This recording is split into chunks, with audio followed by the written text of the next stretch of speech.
Good evening. Welcome to Sinister Inclinations. My name is James Saito. To my right is co-host Terry Sherwood, or as he's known in Chinese, Telly Sherwood.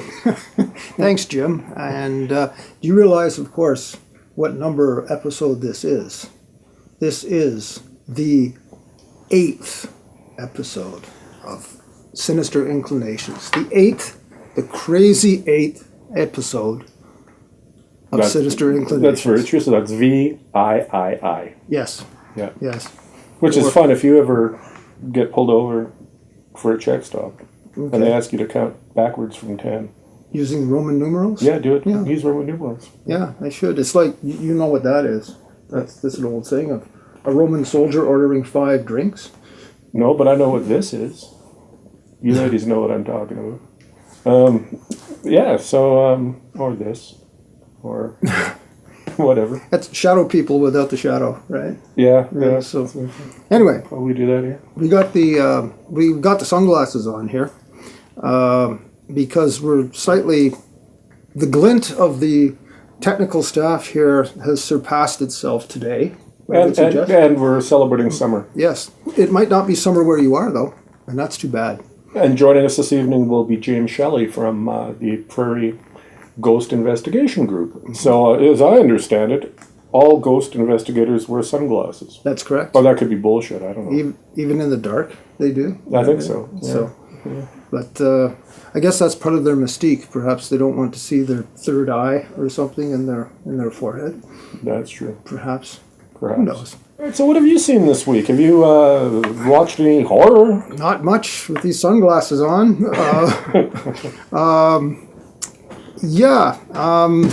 I saw, and I hadn't seen this. I'm taking a little cruise down memory lane. I heard footsteps. 43 minutes. Could that be ghosts? We'll find out. It's a good thing we've got a ghost investigator coming. Nope, not a ghost. No, it's just mice on steroids. Anyway, I was saying, what did I see? Basket case. Oh, yes. That's going way back. Mm-hmm. Everything. Why would I watch Basket Case? Well, first of all, I have not had the opportunity to see it. Secondly, it had an intriguing poster design. Mm-hmm. It certainly did. And it's listed on many sites as a must-see film. Even if it was I think it was on the Video Nasty list, wasn't it? That was put out years ago in the States. Years ago, I think it was. I think it fell off fairly quickly. Yeah, it was ahead of its time. Oh. Yes. Just terrible. Not worth anything to repeat that. So, be brutally frank. Yes. Did you enjoy revisiting it?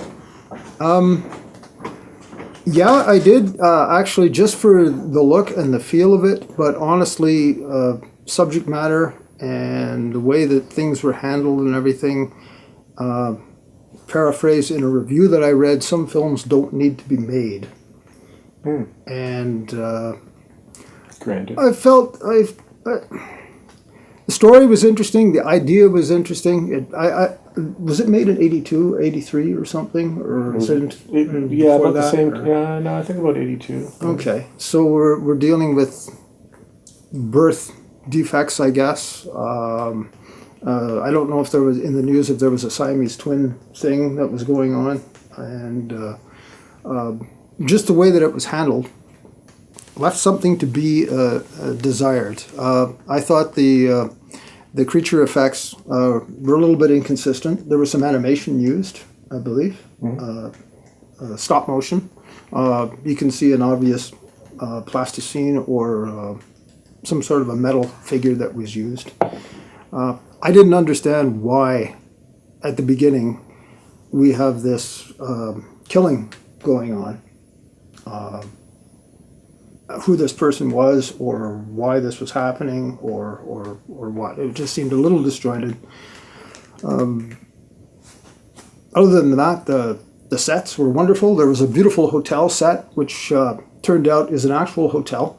That had this long, wonderful staircase, architecturally wonderful to shoot in. Claustrophobic rooms. It was wonderful. I don't know. I thought, now who would build something like that, there's a huge staircase, almost like the stairs off of The Exorcist. I think it's George's stairs. That was a highlight for me. But story-wise, That was the highlight for you? that was a highlight. Just the ambiance and some of the way that hotel was constructed. You know, you couldn't build a film set to make it look more seedier. And it turns out it was real. Oh, wow. It was in New York too. They did this. No, it's been a while since I saw it. I think I rented that on VHS back in the day. Did you rewind? You brought it back? I did. I was always kind. Okay. Yeah. That's good. Because I had like a rewinder.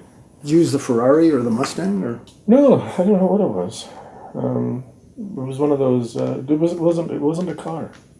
Wasn't a car. No. Could it just be? It was just like a box. Open it. Nothing fancy. You know, rewind. I'm not a pretentious man. No, so you wouldn't take the old spin in the '66 Vet to rewind, huh? Oh, I take spins in '68 Yeah. Firebirds and stuff. Yeah. In real life. So.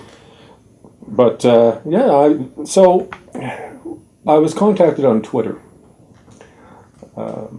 Somebody said, "Would you like to review our film?"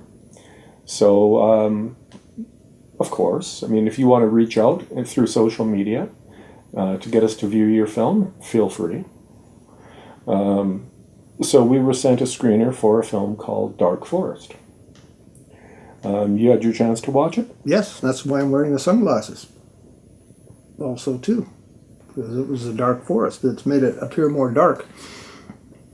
But that's neither here nor there nor anywhere. But yes, to answer your question, I did. Right.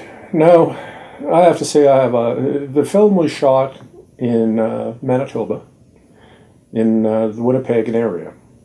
So I, of course, have a soft spot because I was raised for the early portion of my life in Brandon, and I still have relatives in Brandon, Manitoba, and Winnipeg, Manitoba. What were your thoughts on the film? Well, again, we're not here to knock filmmakers, and we really appreciate people that do send their work in to do for us to have a look at and make comment on. Please understand these are all comments. We urge people when we do make comments to view the films themselves and enjoy them for what they are. That being said, I found this picture had a few flaws in it, beginning with, and I think you had mentioned this to me too, about the oversaturation of color. Now, maybe that had been the transfer or well, or it look. might have been on, but again, if it's the final theatrical cut, you would think that would be the way it was. And again, I don't know if maybe that's a look that either the editor or the director was going for. Yeah. I can understand it in some of the kind of like dream sequences.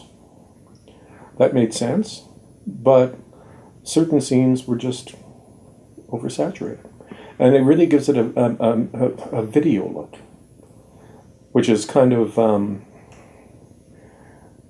defying conventional wisdom, because as an indie or pro-indie filmmaker, you're trying to get it to look cinematic rather than video. And as an experiment, I pulled the film down and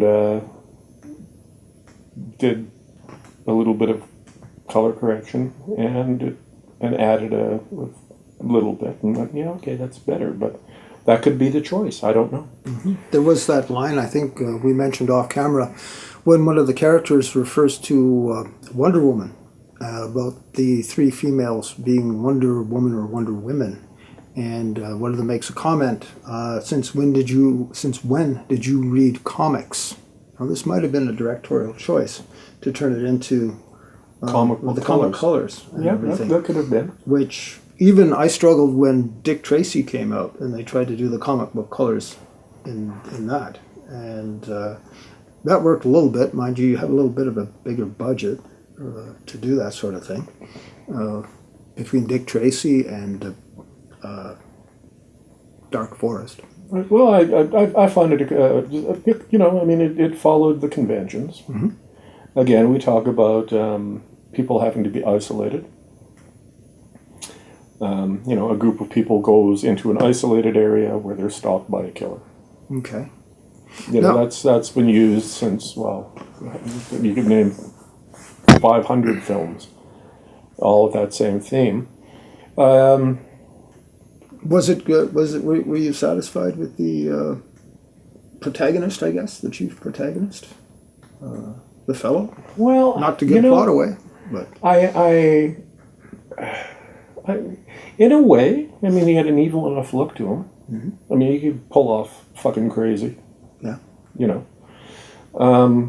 I just don't understand. Like, there's one scene where he takes out a guy, considerably bulkier. Mm-hmm. Now, I mean, the guy might not have been an experienced fighter or whatever, but I mean, surely you could break the guy in half. or at least defend yourself. Yeah, because he doesn't look formidable that way. The biggest thing that I had, besides the color that I had mentioned before, was the general pacing of the film, the general pacing of the scenes. You get actors, perhaps not professional, regardless of whether you're professional or not, you understand pacing. There seemed to be dialogue wait, almost as if we're going to be putting something in here. We were told to say this, so we're able to edit something. And maybe there were more shots that were called for instance, in some of the early scenes with the three females, when they're trying to establish that the fact that they were buddies, or that sort of a thing, going on a road trip, that they were supposed to be cutaways put in. General pacing, boom, boom, through, I mean, the entire film. I mean, I look at it and it's a decent enough film. If you're looking for something to watch, and you're a horror fan, it's all right. I wish the gore would have been a little more explicit. If you're doing an homage to 80s slasher films, then some of those girls should have been naked. That's the kind of thing that, that I look for as a horror fan. So, that's... But overall, I mean, we'll be showing the trailer for Dark Forest during our commercial break, and where you can purchase, you can stream it, you can purchase DVD and Blu-ray. Give it a shot, like we said. Give it a shot. What did you think of the musical interludes? The one, there's a couple of musical interludes in it, and there's the one on the beach. Oh yes, where the Yeah. girls frolic. The frolic at a beach. Granted, if you've been to Winnipeg, that sort of a thing, it's that area and everything, frolic on the beach might not be a thing that you do, but in this case we did. Well, actually, I used to fish in Lake Lester, which is, I guess, north of Winnipeg. And it was quite pleasant to stand there. And back in the day, I'd keep my cigarettes under a cap. And I had a small inflatable tire that I duct taped a fishing net into, and I would keep 2 6-packs of beer there, and I would tie it to my waist, and I'd just stand there and fish for hours. Did you frolic in a bikini in the water? No. Well, then that's the difference. Well, it's the difference. Yeah, because that was, I guess it's the lack of. Yeah. No, Yeah. I was. Yeah. My thing about that though is, and you can go back to mainstream film on this. Why in Butch Cassidy did they stick the song "Raindrops Keep Falling on My Head"? Like, why would you do that in this film? For Butch Cassidy, it was because you wanted to accent things. Mm-hmm. The violence, almost divide the story. That served the purpose. This, why would you have something like that? Unless you say you went far with more explicit frolicking, shall we say? Whatever they used to do in the 80s films, for that purpose. Well, and I'm going to make an educated guess here. If you're dealing with ACTRA and you're going through agents, and everything else, the contracts for nudity are quite convoluted. You know, you're allowed to show a side tit, but you can't show areola. You know, you're allowed to show one ass cheek. If you show the whole ass, it's all got to be written in the contract. Yeah. And generally speaking, you know, required nudity ends up costing you more and everything else. So, you know, I can understand that, you know, there's budgetary limitations. And overall, I mean, you know, I've seen far, far worse indie productions. Mm-hmm. I mean, this was reasonably well shot. You know, I mean, everything was in frame, everything was fine. It was well recorded, sound, audio. Like I say, the gore that was shown was okay, but I just wish it would have been a little more explicit.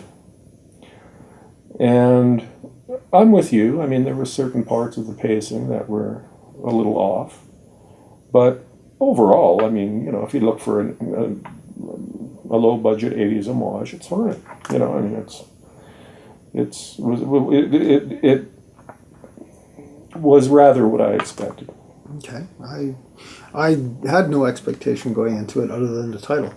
Mm-hmm. And so I just viewed it as a piece of filmmaking that we were thrilled to get.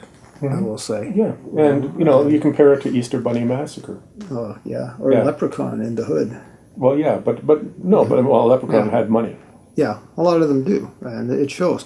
But there's still the basics though of filmmaking: pacing, editing, and we did note some jump cuts. Well, there was there's a few. Couple of glaring jump cuts, but and that usually comes from lack of coverage. Yeah, or maybe you had to take that blue and you couldn't use it, so that's the one you were stuck with. That's understandable. And then you have to get everybody back out to that lake. Yeah. Or whatever. What did you think you had, as far as the actors were concerned, over across the board, good attempt, good way to do it. Saying lines clearly, they were understood. Mm-hmm. Some a little muffled. Some people seem to think, again, a directorial choice, that you have to talk low to be menacing, and then up high with eyes. You know, which is okay. That's the way that it's set up. You had what? Four archetypes out there. One of them looked like PJ Souls to me. In a way, you know? Yeah. In a way. Young PJ Souls. Maybe that's what that was supposed to be. It was supposed to be, you know, like you say, for the 80s. But go see it if you can. We'll stream it, watch it, form your own opinions. And let us know what you think. Yeah. You know, it's again, film criticism is subjective. Yeah. You know, so just let us know. Send your thoughts in. We'll read them on air. Yes. You know, tongue firmly planted in cheek or wherever you want to put it. Just have fun with it. But the point is, watch these films too. That's an important thing. Just because you got money, it don't mean that you got good film. Well, and the thing is too, I mean, you're supporting independent filmmakers. Mm-hmm. This from another province too, from where we are. Which yes. is good and it's good, like you say, it was made and it's being seen. So this is good. Yeah, no, you know, any future projects, I hope they send them to us. Yeah, you know, they or anyone else out there that would like an opinion from us, you know, for what it's worth. Why not send it down? You know, take it or leave it. We'll have the trailer coming up in our first intermission here. Yes. So, genre TV, have you watched any? Or no, actually, today I got caught up with Supergirl. Oh, yes. Which is not really part of the scope of the show, I guess. If you consider, well, I guess you could consider it. If there's some violence in the episodes. I've stayed away from that. Film-wise, I watched I think it's called The 13th Chair, Bela Lugosi picture. I might have to check that during the break because I'm not going to say anything about it because there's either the 13th chair or the 13th something, and I get them crossed up because they're both about the same time. But I watched that. Did you hear that they're reviving the hilarious House of Frankenstein? Really, who's going to be Vincent Price? Hard to say. Stand-in. Hard to say. It's a company out of Toronto. And after, I guess, much searching to find, to actually get the rights, because most of the people involved have passed away. So they did some searching and they were able to buy the rights for an undisclosed amount. And they're going to modernize it. They're going to do a live action House of Frankenstein and apparently a cartoon as well. And a 35th or 40th anniversary special. Something along those lines. Is Billy Van still alive? We can check that at the break too on that. We get our research team, which is here, working on that. It would be cool to have Billy Van come back as let's say the librarian. Yeah. What was I get that confused with wasn't there like a guy that looked like Tor Johnson in it? Yeah, Igor. Igor? Yeah. Who would have thought Igor? Like, well, I'd be interested to see how they handle that. Mm-hmm. How would they? Are they going to try to make it similar to what? Well, I would hope so. I would like to see it continue as just another season. Mm-hmm. Don't revamp it. Don't. Part of its charm is because of the era that it was shot. Keep it. Don't revamp it. Don't add new characters. You don't need to.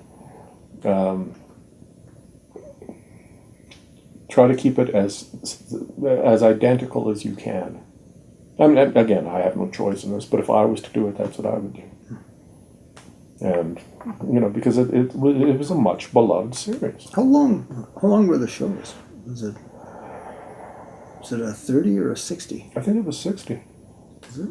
I recall it being 60. I used to watch it before I'd have to hit the school bus in the morning. So it was up. I really don't know. 30 or 60. I mean, that's so long ago. I was a boy. So that's it's a long time ago. Don't laugh. Basket's case. Yeah. Fuck's sakes. Jesus Christ. I mean, I didn't even. I watched it on black and white TV because we only had a black and white TV at that time. It wasn't later. Mm-hmm. So I didn't even know that fucking Igor was green. Green. Yeah. Yeah. I didn't know that. I would watch because I thought the Wolfman was cool, and the Count was cool, and Vincent Price, of course. Well, just to watch Vincent Price. Yeah, that was what 80. Oh, 70s. 70s. Yeah. So because Vincent was doing his Dr. Phibes things, wasn't he, at the time? I think so. Yeah. And I think too he did something. I think it was for the Bay when he was an art critic of the Vincent Price collection. And you could order various works that he approved, and the Vincent Price collection for the Hudson Bay Company of Canada. Yeah, I believe so. And I read a bio by his daughter, and said that he took that very, very seriously. He was very serious about art, and she said he would spend hours with prints all on the floor, selecting what would be and what would not. Can you imagine finding a commercial for that now? Yeah. I believe it was Hudson Bay or Eaton's or Freeman's or something, the stores back then. It would be, he was doing that sort of thing. So, what else did you see? Well, I mean, I rewatched The Fury, or I tried to. Excuse me. The copy that I got was kind of like all the music was intact. It was like a MME track. All the dialogue was gone. So every sound in the background was there, except the dialogue. So here's me thinking, okay, now this is too good. Going and do what Woody Allen did with What's Up, Tiger Lily? and just go and add your own dialogue. That would be kind of fun, Yeah. I think. Be a to-do project. Yeah, and then get sued. If you keep it for your own amusement, I suppose. So, Yeah. incidentally, viewers may not get the significance of this, but probably we're at 22 minutes now. Oh, So, okay. you think so? Good, yeah. Yeah, we're about 22 minutes. But Yeah. this is communication from Landrew. So, You said, did you try Boris Karloff's guacamole? yeah, I sent you that. Yeah. Boris Karloff's favorite guacamole recipe. Yeah, and we should put that up, and it came in the form of a news clipping. Okay, we'll put it up. Yeah, and not the actual guacamole, because we don't have Guy Fieri here to make it. So, Guy? yeah, that's your chance. You could be here doing Boris Karloff's guacamole. Who would have thought of that? But yes, We love you, Guy. We love you. it was a. I don't know. I think my wife found that somewhere, and she was kind enough to send that to me. And I think that would be an interesting little Halloween thing to do. So maybe we should do that when we do the Halloween show. We should. We'll sample for the Halloween show. We'll sample Boris Karloff's guacamole. His favorite guacamole recipe that we will have to go to Mexico down there to make this in Cancun or someplace like this. However, it would probably cost several. Ghosts? I don't know. It's coming. Are you a ghost? Oh, whoa! I guess it's that time again. It's time for say the secret phrase, and Gojira will give you $1,000 Canadian. Canadian Tire money. So if our guest this evening, James Shelley, says the secret phrase, he'll receive $1,000 Canadian. Tonight's secret word is. Tonight's secret phrase is, would you recommend a reputable tobacconist to me? So we'll see if James says the phrase and wins this $1,000 Canadian, which, unfortunately isn't all that great because of our penis of a prime minister, but it happens. One thing I wanted to show you was this Color Me Psycho from Raging Records, and Dave Traynor, who was on He was episode sitting right 6, did this. And that's kind of cool. And what do you know about it? That was, it's a record. For what? 33 and 1/3 33 and a RPMs. third RPM. The RPMs will not be on television. Actually, I was fortunate enough to go to university with, I believe he was the keyboard and vocalist in this band. He went by the name of Daryl Viewmaster, or Viewmeister if you're German. And he actually still lives in Calgary. This is a local Calgary band, too. So, it's kind of a small world. Maybe if you were in Black Diamond, it would be an even smaller world. Yeah. So there's such songs on here as Sacred Valley Penetration, What's Your Phobia? Sinister Urge. Or Inclinations. Let's Play Doctor, but it's Doctor with a K. Almost like Herr Doctor. My Favorite Nightmare, October God, Untamed World, Surfin' Gomorrah. That's kind of cool. Sounds like cool. Surfing Gomorrah. 6 Foot Jane. How would you find a pillar of salt in the water? Yeah, Surfing Gomorrah. Yeah, Lot kept his wife around, said she tasted like pussy. Anyway, Give You the Gears. I was going to use the word cunt, but apparently it offends Americans. Mother's Worry. Mother's Worry. When I grew up in Lethbridge, Alberta, there was a biker gang, and they were called Mother's Worry. Probably where it comes from. That's where I learned fear. That's probably where it comes from. Color me fearful. Anywho, that that was an interesting. It kind of got spirited in. Yes. Here. So it wasn't a ghost. Don't worry about us. No. It wasn't a ghost. No, not the ghost of Ellen Freed or any of these people. But what else did you see? Did you watch? Well, normally I have my double feature evenings, but I couldn't this time around. Simply because Melanie McCurdy, the author, was sick.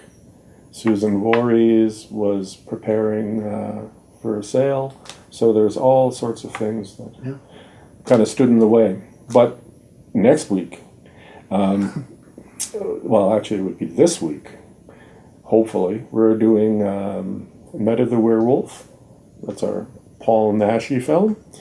And Terrifier. Okay. So that's coming up. And but apart from the Fury, no. There are things I watch, and I forget to mention all the time, like season 2 of Santa Clarita Diet, which I really enjoyed. All sorts of things. But then when it comes down to remembering them all of a sudden, it's just like it's gone. One of the things I want to revisit is Count Yorga. Oh, yes. And, strangely enough, you mentioned Dr. Fives. Yes, Doctor. So those are, I might do the originals for one double feature and then the sequels Okay. for the next one. Yeah. So- I don't think I saw the sequel, because some people have said that when he did Fives and then he did Theater of Blood, which are very close to the same thing, with Diana Rigg in the Theater of Blood, which is pretty cool. I think she did that after Her Majesty's Secret Service. Okay. But she was in that, and I don't think I saw the sequel to that. Dr. Fives Rises Again, isn't it? Is that what it's called? Yep. I think I'm going to take a cruise down Italian horror. Since the Italian election and political system is having some troubles in the news, I thought, why not? Are we talking Bava? Or? We're talking bird with crystal plumage, maybe. Yes. Something, maybe some of the stuff like, I haven't seen Deep Red in a while. Okay. Might do that, just because I found that Dark Forest, when we were drifting back there to it, we were talking again about saturation. Maybe it was like, correct me if I'm pronouncing this wrong, Gallo? The Giallo? I think it is. That whole way of filmmaking of Italian horror. Whether they were going to use that or not as a basis, because, mind you, it doesn't have the stylized camera, it doesn't have the stylized editing, and the heavy use of color, yes. Perhaps they were going to try for that look too, or that look as well. But again, that kind of piqued my interest in seeing this style of film. And it's summer, get some bright colors out. Why not see some of that? True. Do you realize how sad and pathetic we sound? It's summer. I'm going to watch colorful horror movies. Yes. Yes. This is just before I make the food for the people on the barbecue, and field my legions of phone calls. I know it's you can still do stuff. You don't have to glue yourself to watching film or things, but you have an opportunity to watch these things and film throughout. Pick film for your moods. You have a unique opportunity to do that. True enough. Funny you mentioned Boris Karloff, because we do have our Boris Karloff project. Yes. That we'll be discussing more in episode 9. Right now, there's a gentleman who's drawing a portrait of Mr. Karloff. Hope he's not sitting for it. No, he's not. Oh, okay. No. But there's only going to be 25 made for public consumption, with the original going to Sarah Karloff.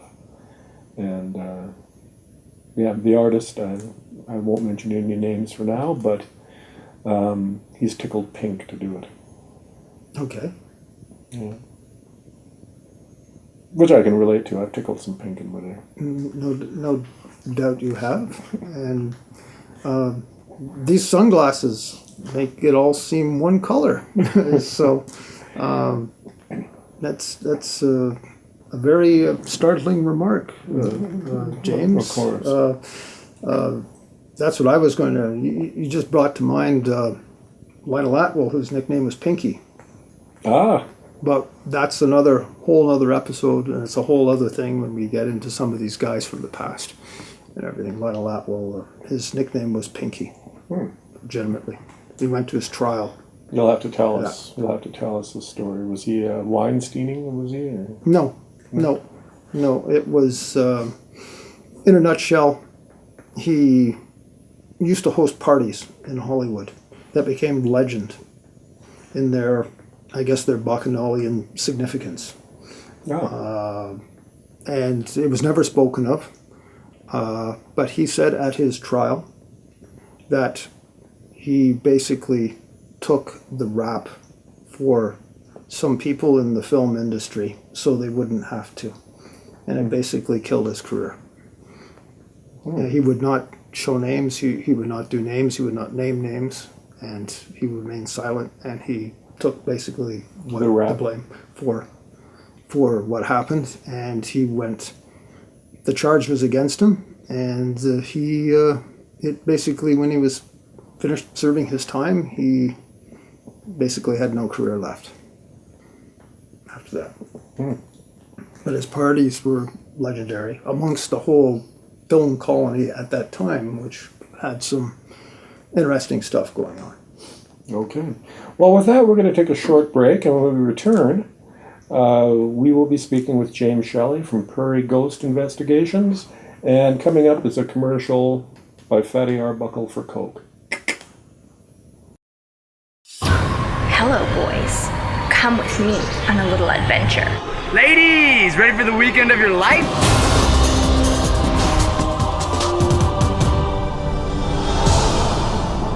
Are you excited about this weekend's camping trip?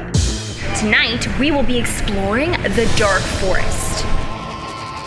I can't go on the camping trip. Shut up. Don't tell her to shut up. I just want to go away with my friends.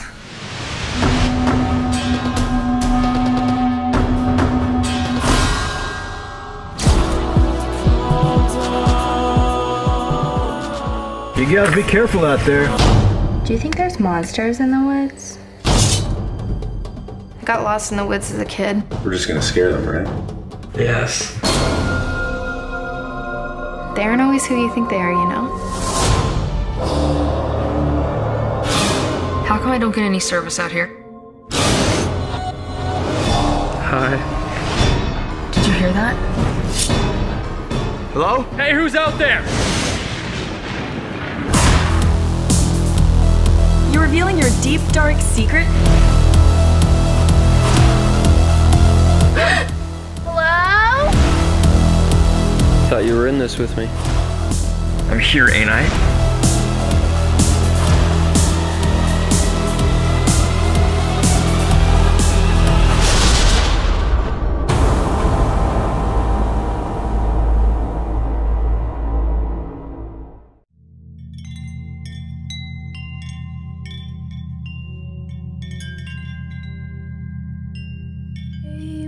Mr. Moon Man, shine your light on me.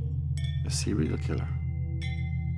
Hey, Mr. Moon Man, shine on me. You think he looks for his victims in churches? What happened? Let me go. Where is she, Paul? For the first time in my life, I felt something.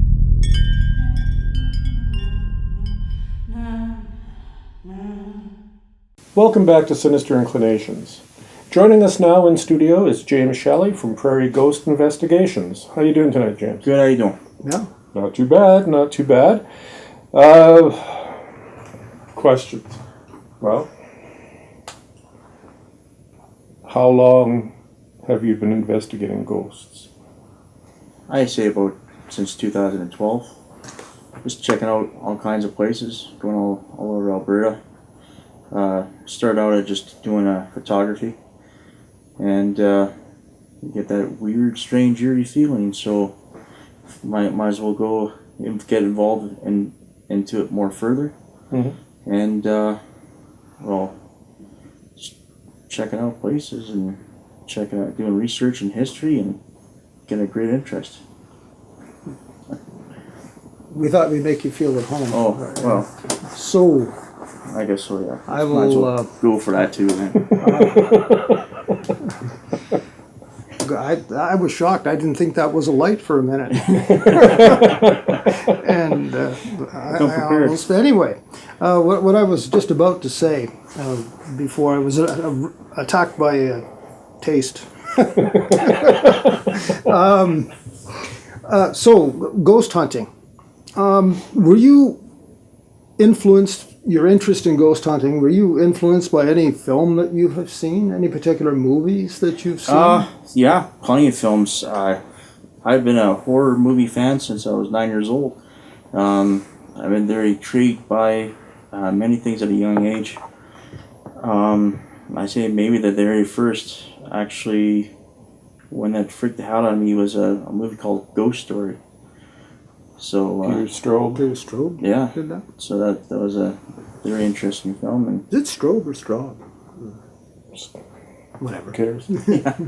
Straub, I think. Yeah. So throughout the years, getting older, the interest it just grew and grew. So, yeah, no, just that one, The Entity, that was another one. Even the Exorcist. Not only the movie itself, but the story behind it, behind the scenes. The power of Christ compelled you, is this it? Pretty much, yeah. Okay. And so forth. Since you basically, since you're dead and lie stinking in the earth, all these memorable lines like that. Oh, yeah. Okay. Is there anything of recent cinema that you've watched? We'll just say, like... I actually watched Winchester. That was the latest one I've seen. Okay. So... I haven't seen that one. No. And before that was Insidious. The series of that, Insidious. How many is that? How many? About 4. It's 4 now? Yeah. On that? I think so.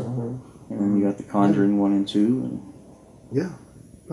Does it differ from the procedures? Some of the procedures that are in those films, do you actually try to do them? Or do you actually follow some of the things that they've done? Well, I mean the standard like spirit boxes and audio recordings. And setting up the camera and then watching somebody knock it over or something. Yeah, I guess you can say I have a ghost hunting kit, from an EMF detector to infrared lights. What's EMF? EMF for people like me that don't know what that is. Electromagnetic field detector. So, say if you're at some location and there's that there's no power source, there's no electricity running and all that stuff. So you got this little this device and it lights up in all kinds of colors. That's like no power source. That's like some places in Canada now that are flooded. Yeah. So, do you use an app for that? Like nope. Google EMF. Actually, EMF.com. I got some. Actually, I have some toys in the car. Actually, cool. I actually brought it. Maybe after the break we can have a look. Yeah. We can see if there's any ghosts here. Yeah. Well, even like with digital voice recorders to all kinds of cameras. I guess to me the older cameras work best, not the smartphones. When it comes to apps, that just drains your battery of your phone, right? So it's best to have the actual prop, the actual device that will do things. I don't really go into places and I say I feel there's something here. There's better people for that. To me, it's I like to test out this device and see where it goes from there. What's been your response when somebody you go up and you would like to go into a space, say, when you approach them? What has been a response that you've got? Well, You expect that, they roll their eyes, or like, don't ask me that question. I actually went to the Dean House. The Dean House is now a restaurant, and I've actually asked, if we can do an investigation here, and they politely replied that, we got this reputation now, and we don't want that reputation. So they declined my offer, but it was just before the blood came out of on the wallpaper. Is this it? Yeah, when they start renovating and made it more nicer and all that stuff. So when people actually see how nice the Dean House is, and that's what they'll see, and not what they read on the internet. So yeah, that's fair. So response has been to basically, don't show up here. Why are you here? To come on in. I think you were telling me one that you bought a hotel that you said that you had to come up with something. Victoria Hotel. It's actually run by bikers. So yeah, it's an old hotel that was built in 1906. It's in Bruderheim, and actually in 1924, I think it was, it became, when it was that bad Spanish flu happened, it became actually a hospital. But then went back as in a hotel, and I asked the person nicely, like, I drive all over Alberta, and I do photography and places of interest. I do the investigations, and I'd like to film inside the hotel if I could. They said, well, you can take pictures outside. So respectfully, yeah, that's no problem. But then you find out that some people just don't want to be bothered by stuff like that, and so you want to build a good rapport. For example, with Hose and Hound Pub, I did photography for them, and so hopefully in the future that I'll be doing an investigation there. Good. Yeah. James is going to be showing his ghost hunting kit that he carries around, and if you have you can say a few words about the equipment. That'll be kind of good. Let's begin with this piece of equipment. To me, to the layman, it looks like a camera. It's good to have more than one camera, especially if you're shooting video and even taking snapshot pictures. It's good to have. With the GoPro, it's been very useful to me. I would have a head strap, just head strap, not any other strap. Head strap on right on my forehead, and it's allowing me to be hands-free of the stuff I need to do, from voice recording to EMF readings. It's been very helpful, very reliable type of camera. We should get you to wear that during one of our shows. Yes. Put the camera on your head. I think that's a good idea. Serious moment. Just a little bit of fun. So, this must be, is this a voice recorder, dictator machine type thing? Digital voice recorder, good to have. When you're doing an EVP sessions, which is electronic voice phenomenon. It may not be phenomenon for some people, but voice recording when you're asking questions, is anybody there? What underwear am I wearing? They probably won't know that, but who knows? And this is a Type 1 next generation phaser. That's what I thought. It looks, or the model for the shuttlecraft. Yeah, that's your EMF meter, electromagnetic field. It's simple, just press on, and it lights up at first, and you can test it with all the devices, like say like your phone. Sometimes it will light up, actually, which it's not doing. So you can see there, must be a wooden lights phone. Up. Yeah, but for that one, it's say just you go into a location that has no power source, no electricity whatsoever. It's good to have something like that. I guess apparently you can also use to ask spirits questions with it as well, and say, could you light this up for me? And sometimes it happens and sometimes it doesn't, but it's actually really good to have. Now, is this specialty stuff, is this stuff hard to find, or is this like your basic I know GoPro. Yeah. Which we're not plugging GoPro. It just is just an example of what is used. All this pretty easy to get. There's no like you can go into a store and get these things. Or, Yeah. okay. Some things, yeah. Especially if a ghost hunter's on a budget. It's bring a camera, bring a notepad. Bring a flashlight, type of thing.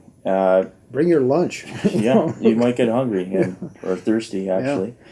But some do get a little pricey, like the GoPro. The CMF meter was actually over $100. Or if you're on a tight budget, use a compass. Compass works just as well. I've been having this camera for so long, but some things are just so reliable. Using the iPhone, it may not take the good pictures that you want. It's always good to have plenty of cameras with you, from a video camera to a GoPro to taking snapshots, flash photography type of thing. It's always good to be prepared of whatever equipment you use in an investigation. What about clothes to wear? Like if people do come out, what should they what should they dress like? Well, to me, it's always safety first. So the proper protection equipment. Wear hiking shoes. Don't go in with sandals. Wear clothing that's going to be more suitable for you. You don't want to be going down a dark, creepy basement and there's spiders all over the place.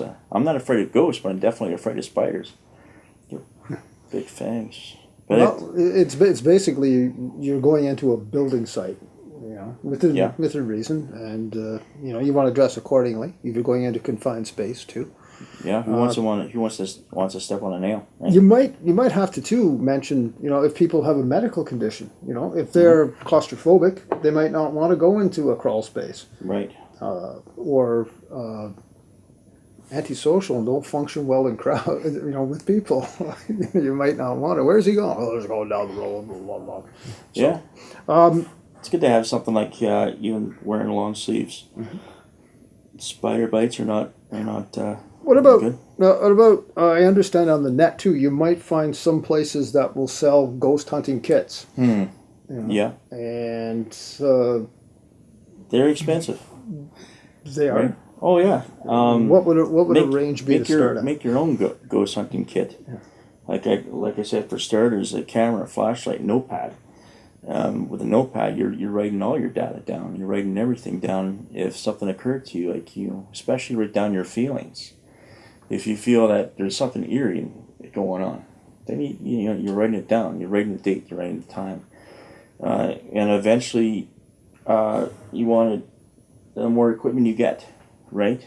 Like for me, I have a big bag because I got from a first aid kit to even walkie-talkies.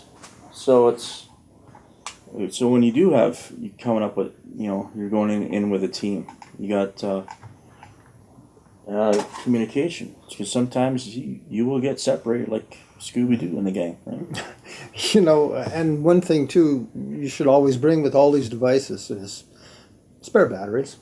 Yes, spare batteries, power sources, chargers and everything. But I suppose they all come with that. So, is there something that you want to add to this? Is this is sort of your basic thing that you're doing now? Is there something you'd say, gee, I'd like to have that piece of equipment?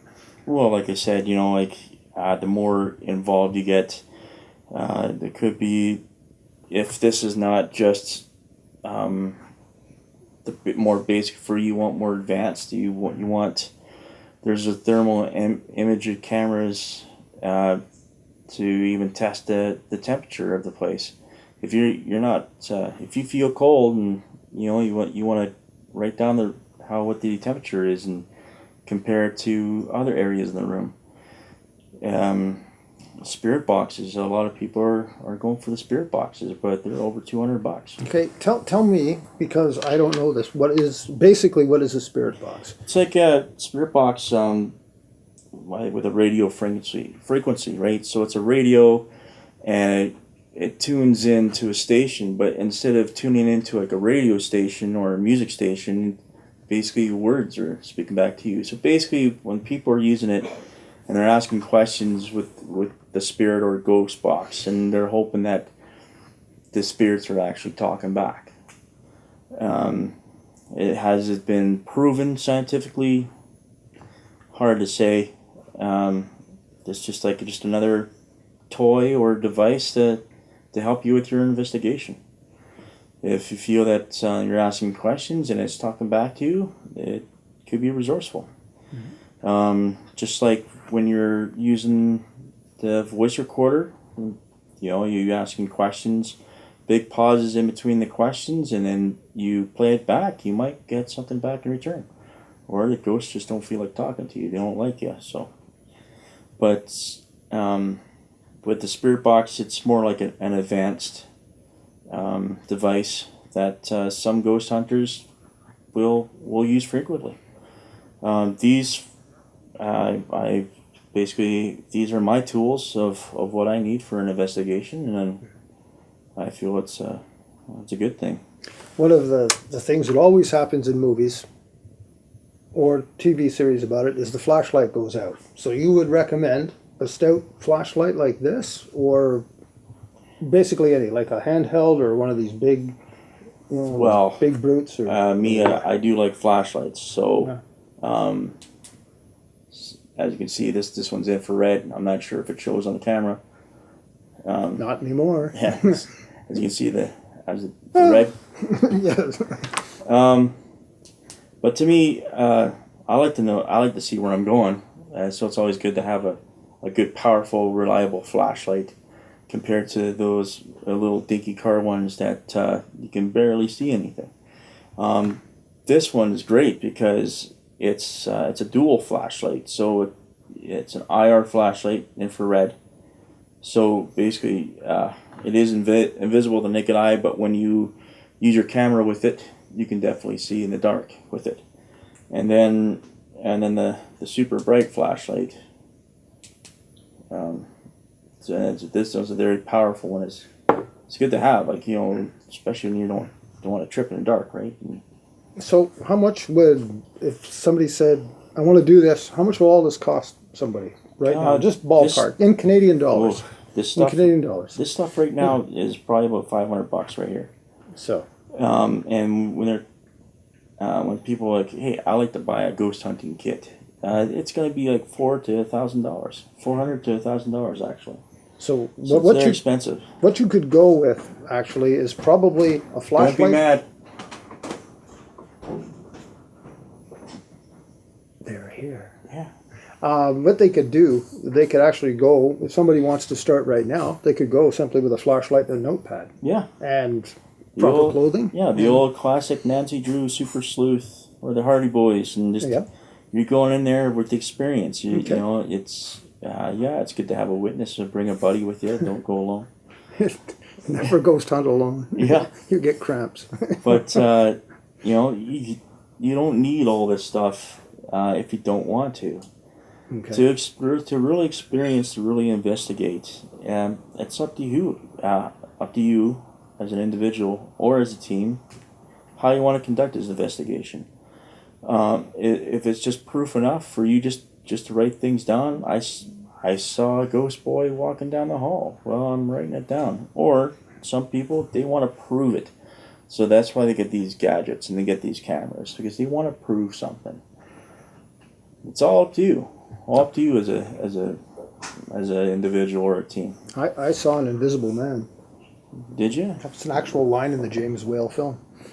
And he said, the constable is on the phone. I just saw an invisible man. Anyway, thank you for bringing out the tools of your trade. You say this is a hobby. Yes. And you can get a lot more into it and everything if you want. But music is my passion. Yeah, okay. Music is the passion. Thanks again. If people want to know where to get this, I'm sure you can email James and he can give you some information on where to get it. Or you can find it, like what, your local, be like a hardware thing for this, for instance? Or like electrician's tool? For example, Amazon. Amazon is a very resourceful. And the price is definitely it's reasonable. It's it's not out of, like it's so high priced or anything like. But Amazon is really good. If maybe in the States, hardware stores, but definitely can't really get it in Canada for hardware stores. But you go to any kind of camera place. Actually, there's a spy store. Maybe you have something like that. Spy on McLeod Trail. Okay. For those people that may not have a spy store next to them. Yeah. So there's certain things in places. It's up to you where you want to go. You want to buy stuff online? Do you want to go in person and to look up the research, and then go in person to see what tools are going to be right for you for an investigation? Mm-hmm. So you would actually, what you're saying is you would have a ghost of a chance then to see. Well, thank you again for bringing this in. Thank you for having a insightful commentary. We hope some people out there would be interested. Again, you can contact Prairie Ghost Investigations for further information on this. Send James your comments, send suggestions. Be nice about it. If you want to participate, I'm sure he could put you on the track for that as well. So there's quite a few reputedly haunted places in Calgary. The Devil's Playground, things like that. When you've gone and investigated these places, do you ever have, the standard thing would be orbs being captured, either through photography or on video. And but have you ever captured anything like that? I haven't captured anything like that. When it comes to orbs, you could be many things. It could be dust in the air. So I get a lot of photography of that. Recently, just did a creepy farmhouse just out of Carsland, and there was actually green orbs there, and there was actually red orbs there. And I had to do some more research about that, with, I guess, green orbs representing love and good health, and the red ones are more like protector or maybe angry type of orbs. My understanding is orbs are protectors. Yeah. So that's not too bad. The Union Cemetery, did some photography there, and I was trying not to capture my breath, because sometimes that can get in when you're taking a snapshot or whatever, and it appears to be almost like a shape that's kind of blocking for my breath to go fully far to the left. So that's the thing, that the closest I ever got of all the pictures I take and the video I take. Sometimes you get sounds, and what was that? Well, could be the wind, right? Mm-hmm. Going in there with skeptic, or you could just go in there with an open mind and seeing what comes to you. Sorry. Is it just you that goes in? Sorry, is it just you? No, I've people have come along with me and plan for other people, not just tag-alongs, but people you trust, and you're going in there with a good energy type of thing wherever you go for a place of interest, and I usually go with a group of people. If not, sometimes I've been by myself, and there's times where there'll be people there to give you a tour, so you're not really alone.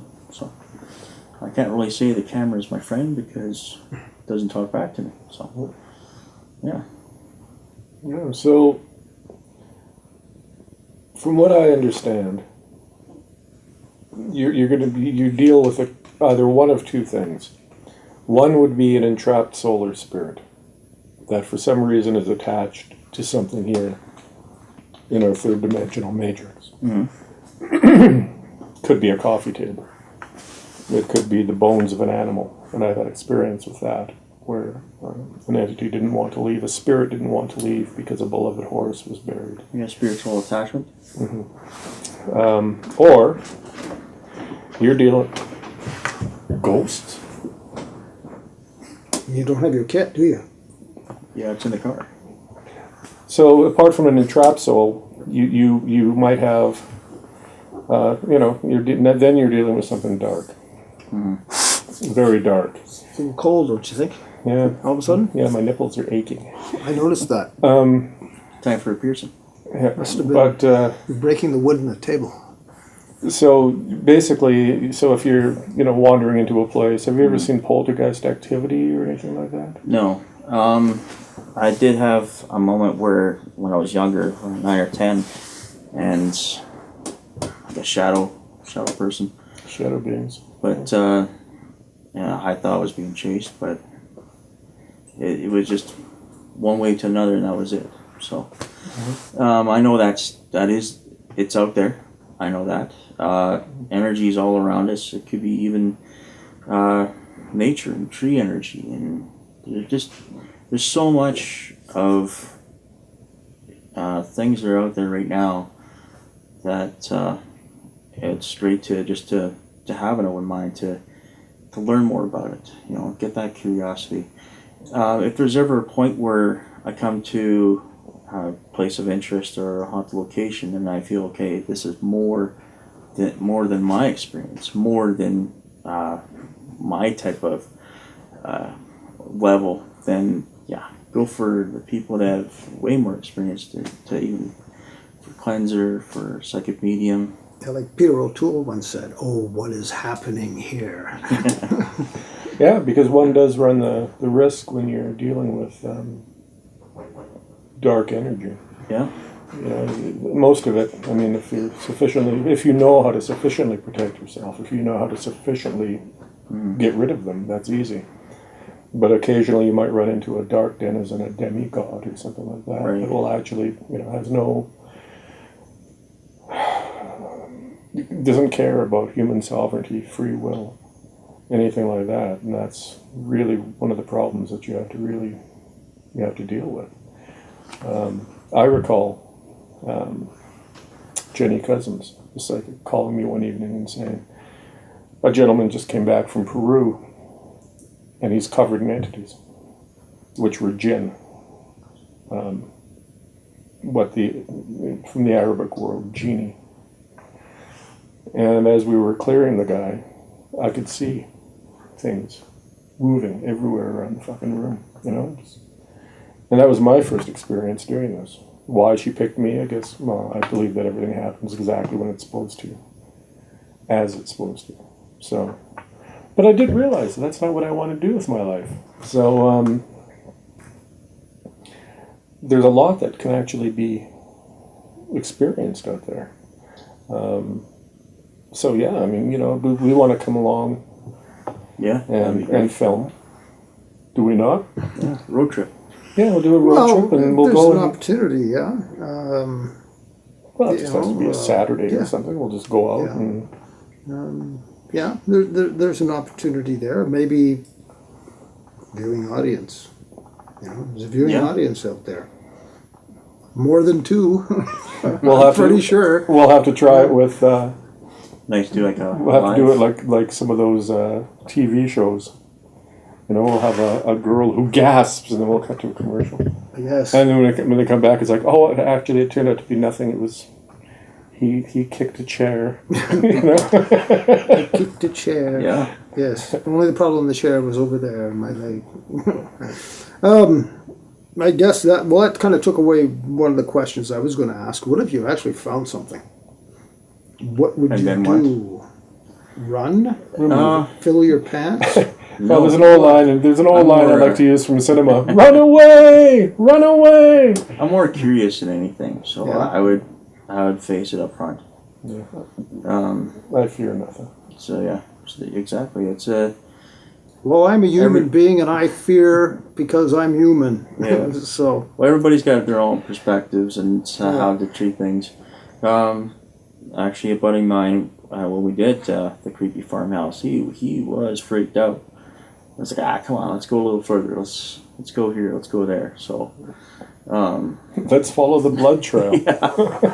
Yeah, and I find it more intriguing.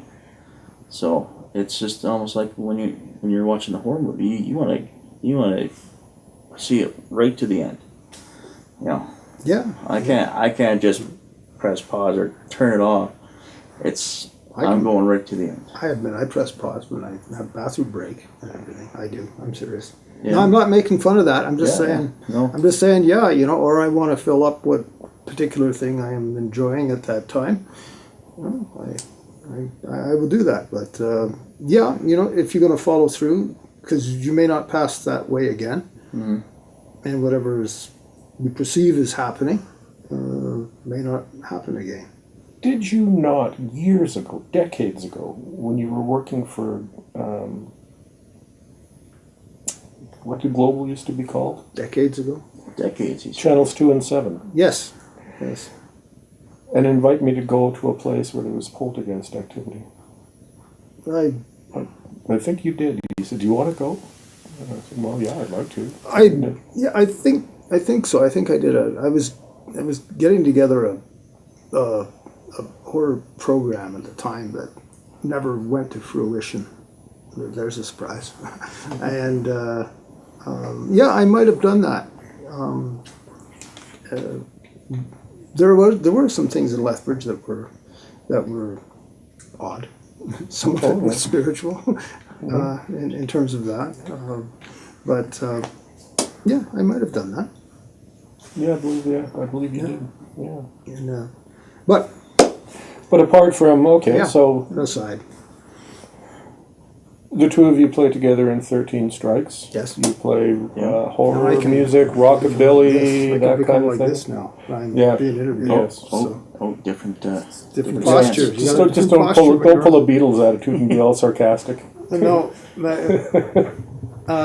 I'll switch on my pseudo Mick Jagger thing. Different mask now. I'm philosophically trying. And, yeah, I think rock and roll's pretty strong. It's got a strong language to it. Yeah. Anyway, yes, we do. The short answer to your question is that. Yeah, Paul, this is the first time you and John have been together for a long time. Yes, it's true. Yes. The last time I saw him, I called him a fucking bastard. Yes. And how old are you, John? Did you hear that story when he said when he got deported? He got deported from Germany.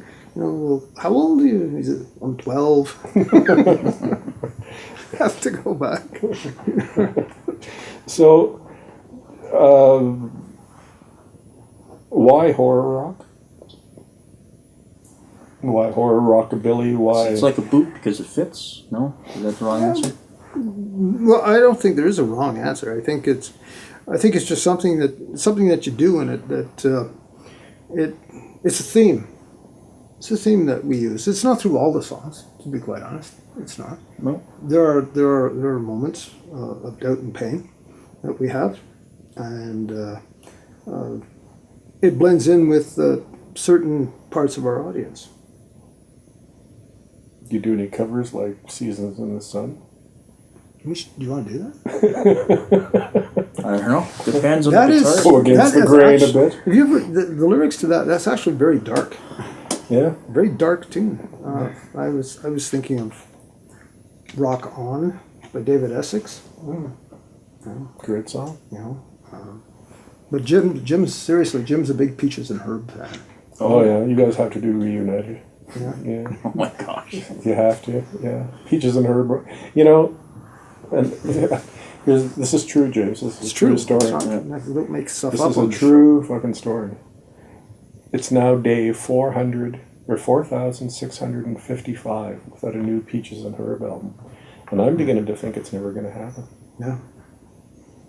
It's tragic, but are they still alive? I don't know. Actually, I'm not that big a Peaches and Herb fan. I just get bugged about it a lot. Yeah. Well, you got the live album, Live at Budokan. Yeah, Peaches and Herb live Everybody at Budokan. Everybody did a Budokan album. So you had to go to be big. Yes, a Peaches and Herb Christmas. Yes. Featuring the songs of Boney M. Yes.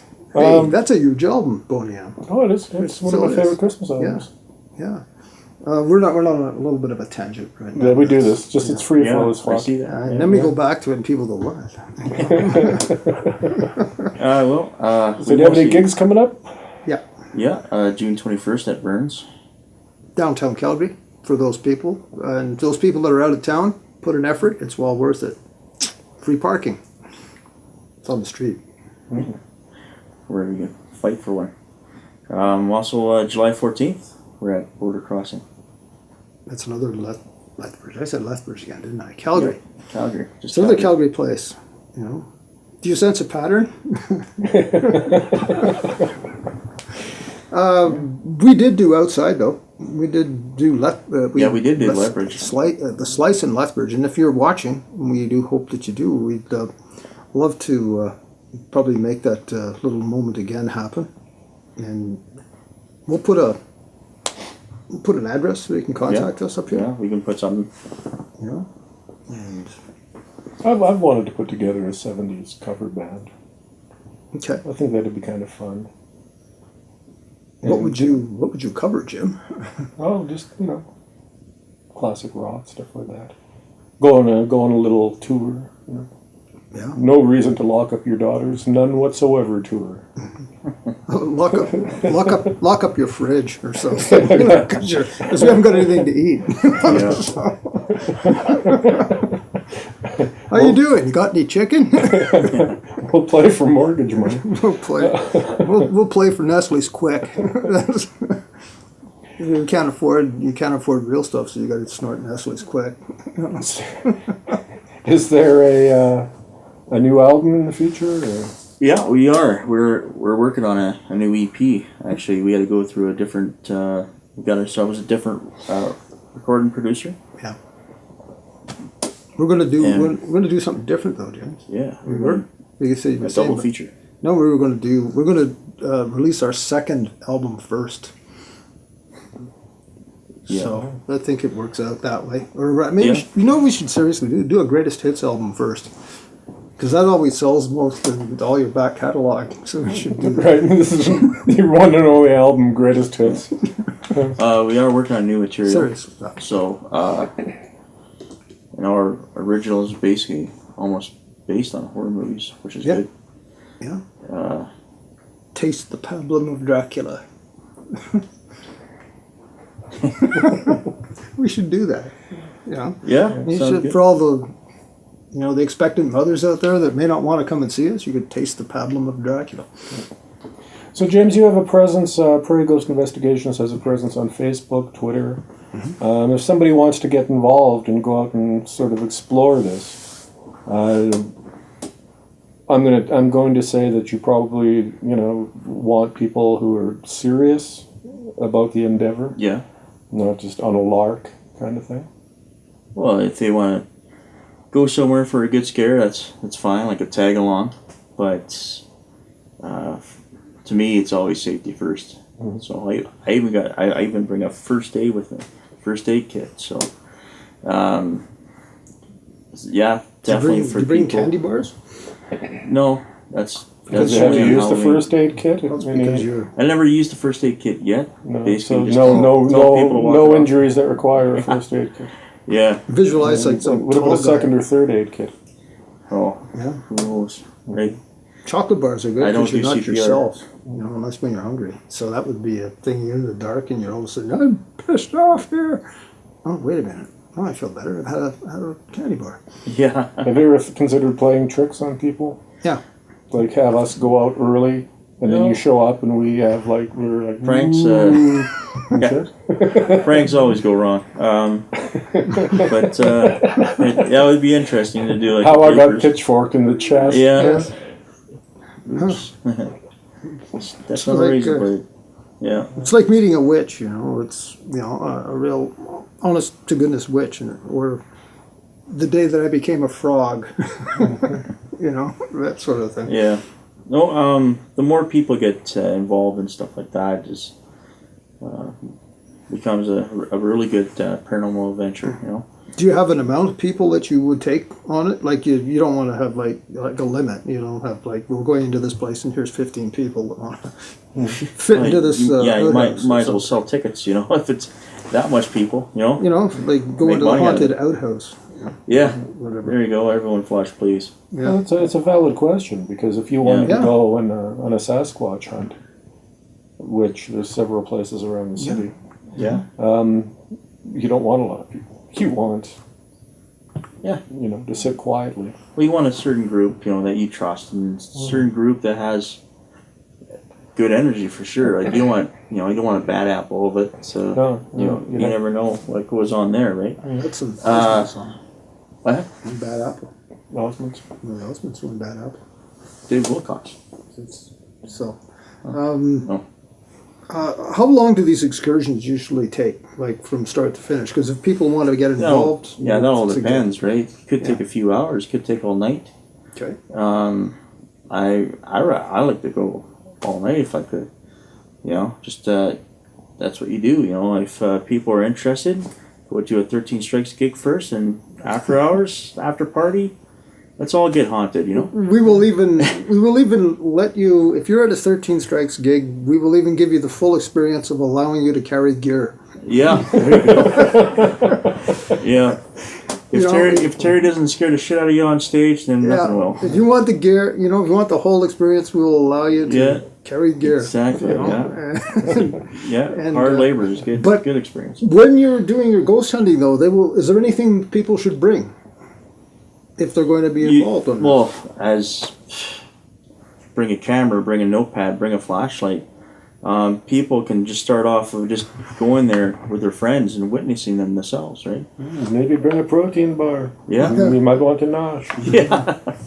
And gradually, the more involved you do get with the ghost hunting, then it's like you want more advanced equipment type of thing. And actually thermal imaging and night vision, all kinds of stuff. It's spirit box. Yeah. That's almost like just like the Ouija board. It's almost like an invitation in a way. If you're that lonely to invite somebody, but I'd have a date tonight, so I pulled up somebody named Cthulhu. Yeah. I'm so tired of those inflatable dates. They're just stiffy. I found a date on Tinder. It's the Cthulhu. We should. I had got this really silly image of you guys after the ghost hunt or something early in the morning, sitting around like eating blueberry and Count Chocula. Going, we didn't see anything, did you? Well, I don't care. I'm getting really sugar high here. Yeah. I want to go on one, and every 10 minutes I'll be going, Lordy, I'm scared. I'm scared. And then your eyes roll up. Yeah. Or, that old thing, it was Eddie Murphy said, he said when you go in, you look at the toilet or something like that, it says, get out of here. You go, okay, I'm gone. Yeah. That's why it's going to be fun. That's why I think pranking would be fun. Yeah. Have a recording. Get out. Yeah. We should let him have the Lucky Charms, maybe as a food source. Yeah. Do you want to I'm going to present this to you. You're going to have a leprechaun Lucky Charm. Yeah, leprechaun. Geez. Is it? Yeah. Did you take it off? No, there it is. The leprechaun. Oh, that's kind of one of a kind. Can I trade it back to a Jennifer Aniston doll? No, no, the Leprechaun movie. You got to watch the Leprechaun film. He has to watch that now. Yeah, I've seen it. The first one. The first one. Yeah, the very first one. I didn't. You didn't see the sequels. I stopped after that one. You didn't want to see. I'm the leprechaun. Yeah. How about that, huh? Yeah. You'd have kissed up Barney Stone or kissed me shorts. Fill your bowl with that magical taste. Yeah. That's what it says. Not fill your mouth with the magical taste. No pot of gold there. Shit. No, that's probably. Where did you buy that? Where did we get that? Aged. Susan Voorhees gave that to us. Does it? Wow. Has it got an expiry on it or something? No, I don't think it can go bad because it was never good. It might be. The sugar is down to 0.8. So if somebody could email you on, or contact you on Facebook if they want to get involved with this kind of thing. Yeah, or even the swap ghost stories. I'll be interested in that. Do you make them sign waivers? Do you sign anything? Well, I haven't gone to that point yet. There was actually Bruderheim, Bob the caretaker. He does. He takes care of all these other buildings and historical sites in the town of Bruderheim, and I was trying to say, hey, can you sign this relocation release form? Because I'm going to be using it for Facebook and YouTube. He's like, you're good. It's good to have. I did have some people. You just turned over the liability. Yeah, if you hurt yourself, you're on your own. It's a rusty nail. But when it comes to the point where I'll have a group of people that are serious enough that really want to do this, to really want to get out there and experience something like this, it's kind of nice to have that bit of paperwork, so they don't go back and say, hey, thanks a lot. I got this demon on my back, and I can't get rid of him. It's all your fault. I had a myocardial infarction, Yes. Then you could, and I've gone permanently insane. if you do meet somebody like that, if you get somebody on the back, we could do the sequel to the Manitou. That's true. We could do Manitou. Yeah, we can do that again with the coming out of the back and everything. Oh fuck. Yeah, I know. I think fuck, I know a guy one of 6 people have seen the Manitou. So it's yeah, like I said, it's nice to go out there and also to re-witness history. History Alberta, history Canada. It's good to go out there and check out these places that are still there, Canadian and content, that people can still appreciate things before Trudeau gets it ruined. But anyway, but well, that's the second Trudeau reference tonight. I remain apolitical in this show, so. Oh yeah. Yeah, I do. That. I remain apolitical in this show because it's about film. We're not doing. That's why his mic is mostly off when we play on drums. Yeah. Does it? This is a free activity too, isn't it? Yeah. Which is something we should point out, because if all of a sudden you get bombed with, a bunch of requests. Which it could happen. Yeah. Realistically, it could happen. There's enough people out there. People are getting curious. I won't be a celebrity ghost hunter overnight. It's a hobby or non-profit organization or whatever. It's all in good fun. It's something that people that, like I said, are interested in. If people want to go for a scare, hey, let's go for a scare. So you're gonna run to a bunch of people, and stuff like that, but. Hopefully, 13 Strike fans, come. Yes. Come and hang out with us. Yeah. Because he's a gas. Yes, he is. See what happens when you're too old and attached to have groupies. Yeah. I really don't know. I left that as a gap right there. Even a soiled sock is boring. Film-wise, we talk a lot of film and horror media on this show. Sometimes we do the tangents and stuff and everything, but is there we already talked about your beginnings and when you watch film and everything, and stimulated your interest in this. Has there been something in a film and you look at it and you go, no, that's not the way it is, because of what you've learned or what you've seen or something, or you think that'd be really cool to see? Yeah, basically when you watch stuff on film, how some of it just gets so overrated or just overboard type of thing. When it comes to, it's pretty much funny because you even go on YouTube and there's some paranormal investigators. Some of them are quite the inventors when it comes to stuff and making their own gadgets. And then when you're watching movies, especially movies based on paranormal events, and what devices that they use, it's a bit comical. And some of them was like, I wouldn't mind trying something like that. Yeah, but mostly it's just okay. It's a lot of CGI in that one. You know? Yeah. Well, it is film. Well, I imagine in reality, I mean, there's a lot of time that you spend and with little results.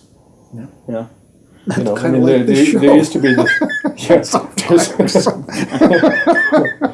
there used to be the thing where you would leave digital recorders in graveyards at night to pick up voices and that kind of thing, and it's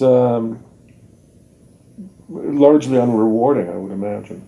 Well, those TV shows like Ghost Hunters and Ghost Adventures, now some of them are even using that Xbox Kinect as a camera, and how it lights up, and how like those green dots, and it scales the whole room.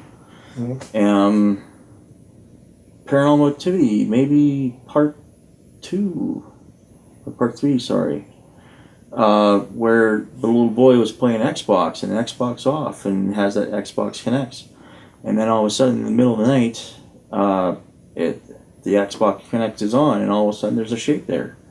Or I can't remember, I only seen it once, but it's showing out where the kids were playing, and all of a sudden there's movement on the couch. So for that compared to the real life, for people experiencing that, you just never know, because ghost hunting shows, are they really want the truth out there? Are they really investigating, or are they just wanted for the ratings? It's a hit and miss. It's a weight scale going up and down. It's also for yourself of a weight scale. You got your rations and you got your emotions. So does it balance out? Is the emotions way too high or way too low? It scales out where to facing anything really. Mm-hmm. Yeah, no, it's I can't remember the name of that one paranormal show, but they never came up with anything the whole time that you watch this program. And that was the one that had Chip Coffee and that blonde girl. Oh, Paranormal State? Yeah, Paranormal State. They might get a little reading here. Well, the temperature did drop in this one room.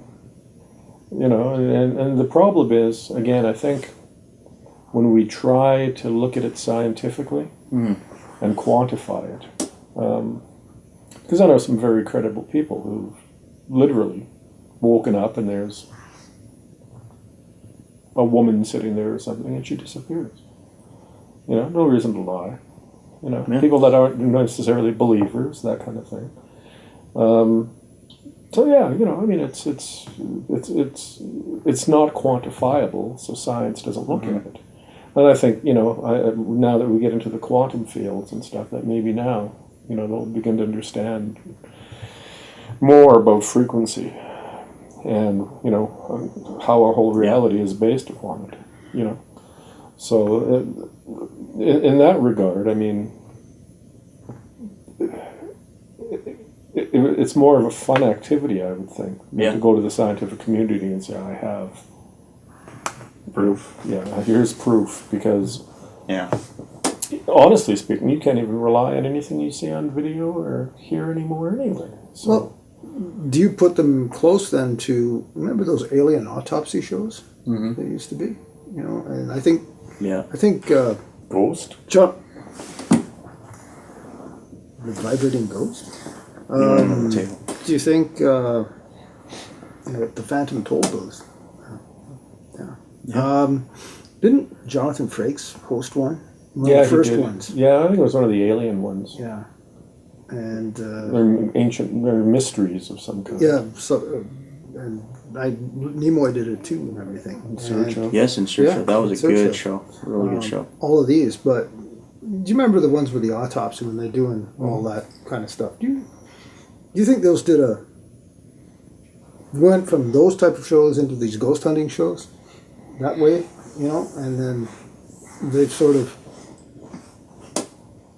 maybe given it a bad name, because you get people that obviously those ghost hunting shows shoot more than half an hour, shoot like several days in a location, and everything got to compress it all.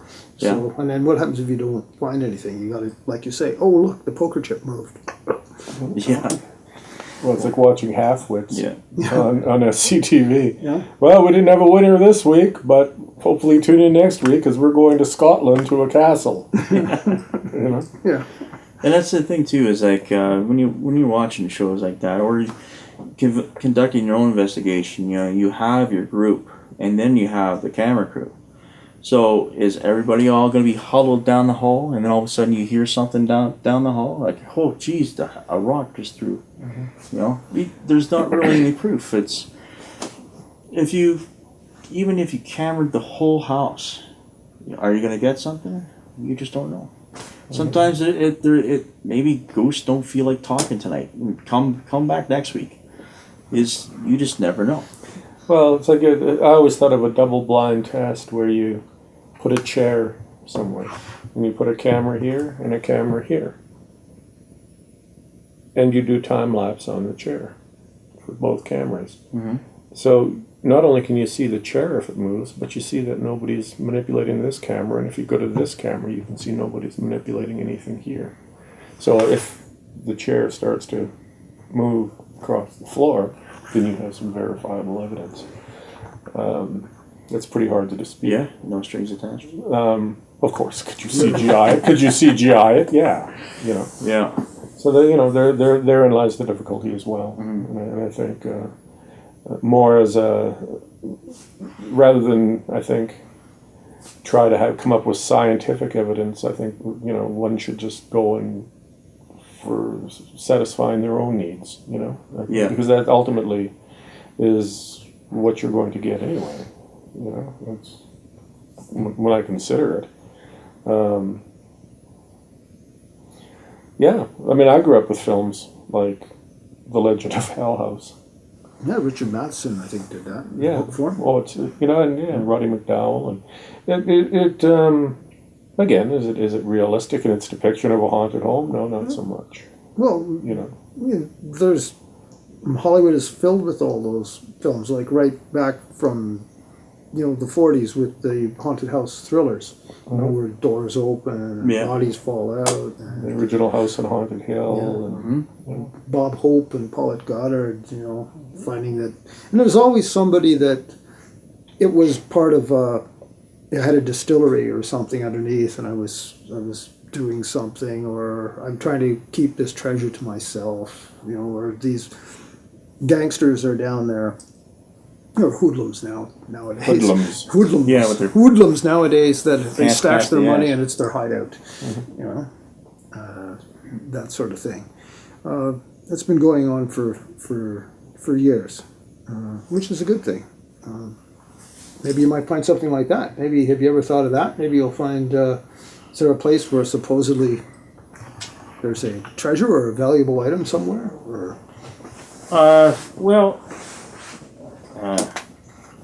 I don't know. Short answer, no. I don't think I will. I don't think I'll go in there as Indiana Jones, but yeah. Well, I did that in Cancun. That's not fun. No. No, there were snakes. Oh, and there were snakes. Did your hat stay on your head? Yeah. Indy, why does the floor move? It is for. I was running. Jack, start the plane. Yeah. Except it was Jack, start the bus. So. When it comes to the objects and stuff like that, or you talk about artifacts.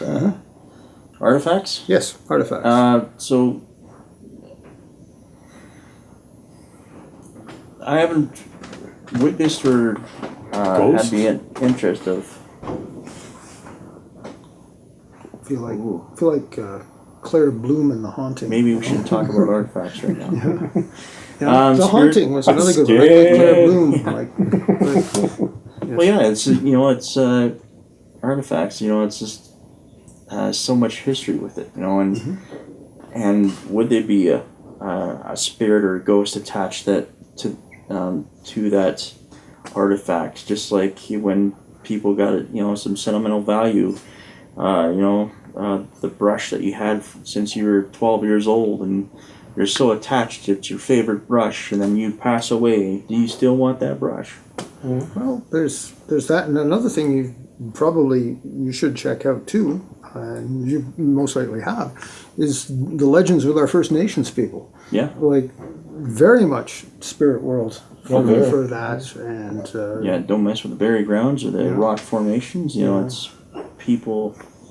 Some people like to take things, as you said, about artifacts. I was thinking about there's haunted locations where just even a little pebble that belongs there, and you take it for a souvenir, and all of a sudden your place is haunted.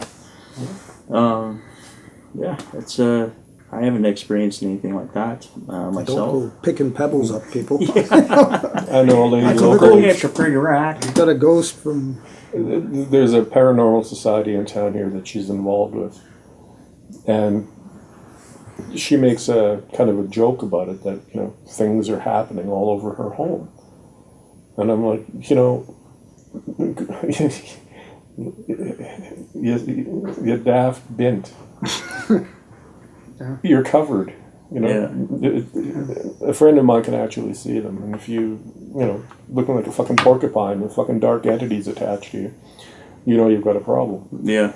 And you know, so yeah, you know, dabbling in shit that she doesn't really fully understand, and bringing them into our home, and you know, and people laugh about things like Ouija boards or Ouija boards is what they're called. Oui, French for yes. Ja, French for German, or German for yes. Yeah. A Ouija board is like it can be like a portal for this shit, you know. So yeah, when you walk in and you're totally unprotected and not aware of what you're doing, you know, you can have these problems. Yeah, it's always good to research of things before you even. Yeah, and like taking something from somewhere, you know. Well, basically, isn't that the fucking story of the mummy? Right? Yes. Yeah. Taking the mummy itself, you know, out of it, and there was the curse, the legitimate curse of Tutankhamun. Yeah, Tutankhamun, depending, you know. And the image of Steve Martin went in my head, but that's okay. It's just King Tut. No, but you know, films like Poltergeist, I mean, you know, they probably have, you know, some of the stuff, some not so much. You know, and don't even get me started on the remake. What a waste. Who did that? Is that I don't even know. I'm not even sure if Blumhouse did that or not. I think they made it child friendly in a way where parents can bring their little children to see kind of a scary movie. What does compared to of the original, where you know when you're a child, it scared the crap out of you. What's a freaky moment when the little girl turns and goes there, here, and it kind of freaks you out. In the remake, same kind of setup. Snow on the TV. She turns around and goes, "They're here." Okay. And it's like, okay, you know, the cut. Okay, let's try that again. Can you try to make it a little more creepy and eerie? They're here. And I couldn't believe it. You know, I said, wow. You know, you didn't get that right. Yeah. To me, like for the horror movies of directors today that want to do a reboot, you know, don't tamper with the original. The original had a good scare. The original had a good story, and that there was nothing wrong with the original. And then all of a sudden, here's let's do a reboot of this, and it just totally wrecks it. Well, what I found with the Poltergeist remake, the oddest, weirdest camera setups. And it had to be a director's choice. Because I went back and I looked at who the cinematographer was, and he's done some great films. So this is obviously the director going, well, what if we did this? And it just seems odd, and for no particular reason. It actually takes you out of the film. Because, well, I don't know if it would for everybody, but, you know, I mean, if you understand the process, you're going, why the fuck would you choose that? Like, it made no sense. The remake is, you know, and I think we've discussed this in past episodes, where if you're going to bring something, if you're going to do a remake, do something that's 40, 50, 60 years old, that a younger generation hasn't seen. Right. And aren't likely to. Because, it's in black and white. Or, it has subtitles. You know, do something that's like, you know, you don't necessarily have to modernize the script all that much, depending, you know, but it's just one of those things. So, and to me, the films in the past, they had a wild imagination. You know, it's the Wolfman, you know, killed everybody by strangulation before he bit anybody. The off-screen violence where he was like, oh my gosh, what happened to that person? Compared to now, it just shows it. To me, it almost gives it like it's not allowing the audience to their imagination to run wild. Don't get me wrong, I do like a good gory movie, but There's some that has like that really suspense where the back of your hair stand up through the entire film. I was just looking up that Poltergeist film. It was 3D, according to this. Really? It's a 3D version, and it says here, yeah. There, here, there. Yeah, here. Poltergeist, a 2015 American 3D supernatural horror film directed by Gil Keenan, written by David Lindsay Ebier, a reboot of the 1982 film of the same name. Stars Sam Rockwell, Rosemary DeWitt, Jared Harris, and Jane Addams. Released by 20th Century Fox and Metro-Goldwyn-Mayer. And you know what? Just looking at it here real quick. It made money. Grossed $47.4 million in North America, $48.2 million in other territories, for a worldwide total of $95.6 million against an estimated budget of $35 million. So it made about $20 million. Yeah, not giant, but it made dough. Yeah, double the budget, and that's your break-even point, basically. Mm-hmm. Yeah, outside North America, it earned $8.3 million in its opening weekend on 3,750 screens in 36 countries. And it opened third place in the UK, Ireland, Malta. It opened in third place, $2.2 million, in Brazil, $2 million. Well, they're big in Malta. Yes, Malta. They got the British thing in there. So, well, probably like cinematographer Javier Aguirre, Rob. Not sure. What did he do? What did you have? It was Vertigo Entertainment. Early life. He was born Spanish. So apart from, you've got a Facebook page, you've got a Twitter feed, which I'll be putting here. Mm-hmm. Yeah. Do you have a website? Website.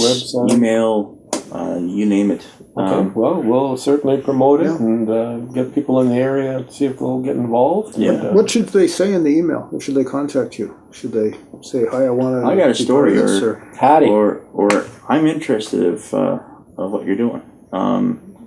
If I can't take them there, there's a bunch of actually paranormal investigations in Calgary in the area that can also they can look at. Maybe they can inspire them to be their own group and to check it out themselves. There's some paranormal investigations that charge money of what they do. I'm not like that. I rather feel the experience and not try to charge people money for them to experience themselves. So we will promote what you're doing, and we guarantee that we will come out with you. Oh, we'll awesome. Come out and we'll. You got to find a good place for us. One place that we're likely to experience. Well, there's some places shitting terror. Some places I'm hoping for. Like you hear some stories about even a ghostly horse that is haunting a place, and a ghost monkey in the basement type thing. A ghost monkey. Yeah. I have a ghost hanky. Yeah. I have a haunted hanky. When you get older, you get a ghost boner. I know that. Jesus Christ. I think I talked about the haunted diaper. Terry, you've been hit with a monkey by a ghost monkey flinging his ghost monkey. Flinging ghost poo. Wow, we might. Who would have thought that we would be getting? Are you serious? A fucking ghost monkey? Yeah. So okay, I'm there. Things that it's. People with a hearsay, and you also got the internet. Ghost Kong, so to speak. Going on. It's like, if you're interested, check it out. Type thing, right? Okay, well, we'll definitely come on and do that. And for our album, we're also promoting. Oh, right. We have a music video that we're going to be working on. It involves a werewolf in a bar. Yeah. So, like that hasn't happened on 17th Ave.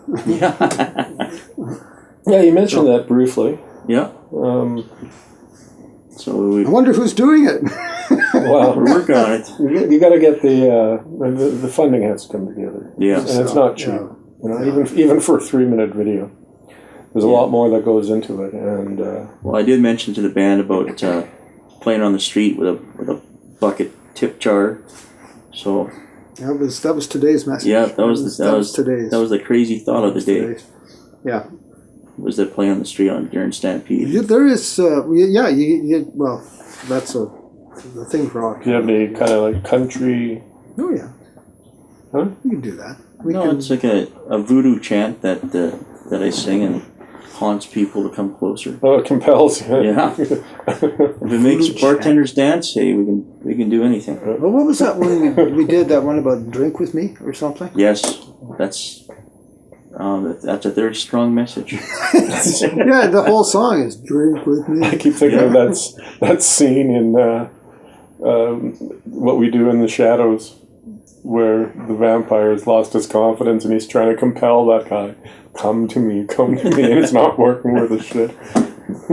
Yeah. Drop loonies and loonies. So yeah, we will promote that, and if it comes down to shooting that video, I mean we have a limited amount of time. Yeah. One of the people I'm going to bring in on that would be Angela White, who has produced some very exceptional music videos. So, and we'll get her done right. And we have the Werewolf. That we'll have to talk about. I have spoken to Mr. Trainer about it. So, that's awesome. And on one of our episodes here upcoming, we'll go and we'll investigate a haunted home with you. Yeah. The haunted diaper.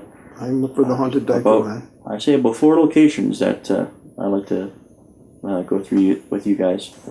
You guys will be interested. And then, like I said, some places are nice public places, and some places you have to ask for permission. So, how else are you going to go indecent in public? Yeah. All right. Well, with that, we're going to take a short break. James, thanks for joining us this evening. Thank you. And we will see you in a haunted location soon. We'll see you in a mirror next door. Yeah. We'll be right back. Yes. Who will dare to face the challenge of the funhouse? Who is mad enough to enter that world of darkness? Something is alive in the funhouse. Something not alive like its father. Something better dead. Something that has the form of a human, but not the face. This better be good. It's gonna be great. Something that feeds off the flesh and blood of young innocents. Come on, here we go. This is it. Something that tonight will turn the funhouse into a carnival of terror.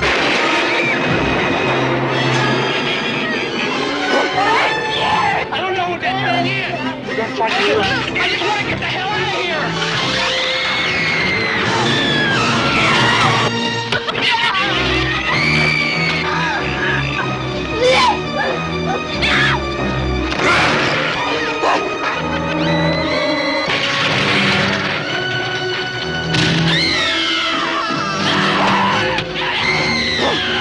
The Funhouse, coming soon from Universal Pictures. The Funhouse. It's a carnival of terror from Tobe Hooper, the director who terrified you with the Texas Chainsaw Massacre. Hey, this is Nando, a leader at Horror Amino, and you're listening to SREM Radio. That's Scream Radio. Your free 24-hour horror radio station with your favorite horror writers and narrators giving you your daily dose of spooks to keep you going. Come join Horror Amino to interact with real horror fans. I don't mean a children's playground, but a place for mature horror lovers. We're a 16 and over horror community of fans, artists, writers, and narrators, and more. You can come join Horror Amino to interact with other horror lovers and make friends with some of your favorite horror celebrities like YouTubers and podcasters. And it's a great community for you creators to come and meet and collaborate with other creators, or just talk with fans and hear what they have to say. And you can come enjoy SCRM Radio's weekly podcast and listen in live and text chat directly with them as they speak. Download and join Horror Amino at Google Play and the Apple App Store. Horror Amino. Horror Amino and Scream Radio, we go together like peanut butter and jelly. Okay, well, welcome back. Good to see you here. As always. As always, we can't really see you because, well, yeah, we can. It could be from our last section on ghosts. We were seeing ghosts. Yeah, it's a ghost. That's true. Yeah, I did remember a film that I watched this week, and I've rewatched The Monster Squad, which I haven't seen in quite a while, and I thoroughly enjoyed it again. What was the name of the fellow that played the Dracula in that one? The actor? It was Duncan Regier, I think it is, or something. The name escapes me. Yeah. There he is. But very well done. I love The Monster Squad. Good film. He doesn't get the praise that it deserves. Yeah, it's very sad. I remember the Frankenstein monster being very sad, getting pulled into a vortex. Is that something at the end? Yeah, because he likes the little girl. Yes. He had a thing for little girls. How do I follow that? I follow that by my viewing of the 13th Chair. I got that mixed up with another picture, which was made by Todd Browning. What is it here? It says that it was 1929, and basically that was just a film audition for Bela Lugosi for Dracula. He plays an inspector in this. And it's a haunted house thriller. So you get lots of static camera, lights going out, mediums there, and all of a sudden you hear, and the lights come on. This style of a thing. But him and Todd Browning, Lugosi and Todd Browning, 2 years later did Dracula, and I think to me, just the way he moved, just the way he spoke, had quite a bit of dialogue. It was a good vehicle for him to get into that. Good, 13th Chair. I'll have to check that one out. Check it out. Yes, and I also threw on Funhouse. Funhouse, yes. Funhouse was it was fun to a point. The ending, I thought that was Tobe Hooper did that. The ending was kind of fun to a point house.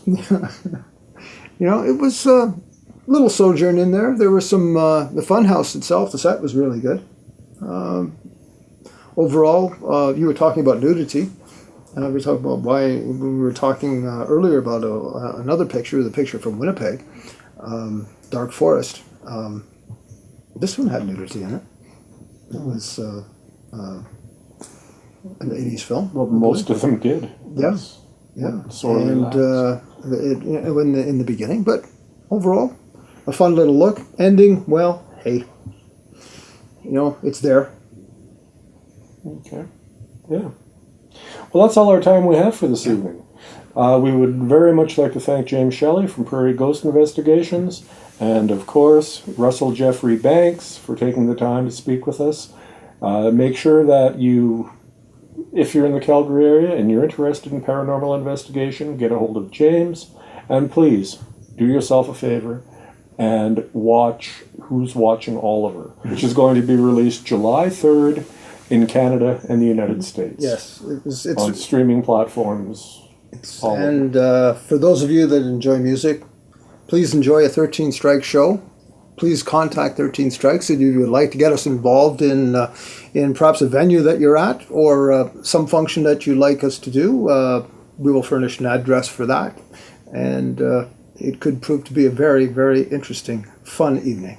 Just like this show, Jim. Yes, just like this show. Thank you for joining us. We'll see you next time around. We'll go back to the lights in the sky.